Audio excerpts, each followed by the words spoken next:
ఈ రోజు వీడియోలో రాయలసీమ స్పెషల్ ఎల్లిపాయ కారని చాలా సింపుల్ అండ్ ఎంతో రుచికరంగా ఎలా తయారు చేసుకోవాలో చూద్దాం. మనకి జ్వరం గాని జలుబు గాని వచ్చినప్పుడు మనకి నోటికి ఏమీ తినబుద్ధి కాదు కదా, అప్పుడు ఈ విధంగా తయారు చేసుకుని వేడి వేడి అన్నంలో వేసుకుని ఒక ముద్ద కలుపుకు తిన్నారంటే అస్సలు వదిలిపెట్టారు, అంత బాగుంటుంది. ఈ ఎల్లిపాయ కారాన్ని మేము రోట్లో అయితే చేస్తున్నాము, కావాలంటే మిక్సర్ లో కూడా చేసుకోవచ్చు. కాకపోతే ఎల్లిపాయ కారం రోట్లో వేసి చేస్తేనే బాగుంటుంది. ముందుగా రోట్లోకి 3 గరిటెల కారం వేసుకోవాలి. తర్వాత ఇందులోకి సరిపడా రాళ్ళుప్పు వేసుకోవాలి. ఈ ఉప్పు లేకపోతే ఇందులో నార్మల్ సాల్ట్ అయినా వేసుకోవచ్చు. తర్వాత ఇందులోకి ఒక 1/2 టీ స్పూన్ జీలకర్ర వేసుకోవాలి. జీలకర్ర వేపింది వేయకూడదు, పచ్చిదే వేసుకోవాలి. ఇప్పుడు ఈ రోట్లో వేసినవన్నీ మెత్తగా నలిగేలాగా నూరుకోవాలి. ఇందులో రాళ్ళు ఉప్పు వేసాం కదా, ఇదంతా మొత్తం కరగాలన్నమాట. ఇప్పుడు ఒక 2 వెల్లుల్లిపాయలు తీసుకుని దాని చుట్టూ తొక్కలన్నీ ఒలిచేసి నీట్ గా పొట్టు తీసేసిన తర్వాత మిగిలి ఉన్న ఈ వెల్లుల్లిపాయ రెబ్బల్ని ఈ రోట్లోకి అయితే వేసుకోవాలి. ఇందులోకి పెద్ద వెల్లుల్లిపాయ అయితే 1, చిన్న వెల్లుల్లిపాయ అయితే 2 పడతాయి. ఇప్పుడు ఒక రోకలు తీసుకుని ఈ వెల్లుల్లిపాయని బాగా మెత్తగా పేస్ట్ కింద కాకుండా కచ్చా బిచ్చా కింద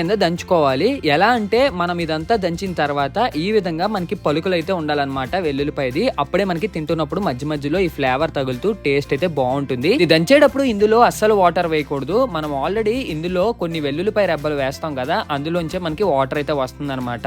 ఇలా మొత్తం దంచిన తర్వాత ఒక పేస్ట్ కింద తయారవుతుంది. ఇప్పుడు ఒక గిన్నెలోకి అయితే దీన్ని తీసుకోవాలి. ఇది కావాలంటే మనం దోశల్లోకి కానీ మినపట్టుల్లోకి కానీ వేసుకోవచ్చు. కాకపోతే దీన్ని తాలింపు పెడితేనే మంచి టేస్ట్ అయితే వస్తుంది.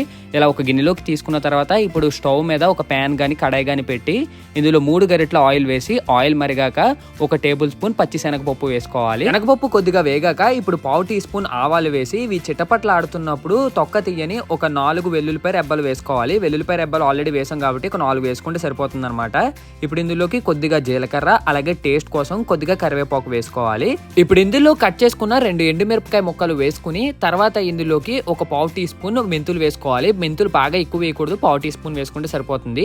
ఇప్పుడు గరిటెతో ఈ తాలింపునంతా బాగా కలుపుకున్నాక ఈ తాలింపు బాగా వేడిగా ఉన్నప్పుడే ముందుగా మనం గిన్నెలోకి తీసుకున్న కారం ఉంటుంది కదా, అందులోకి అయితే డైరెక్ట్ గా వేసేసుకోవాలి.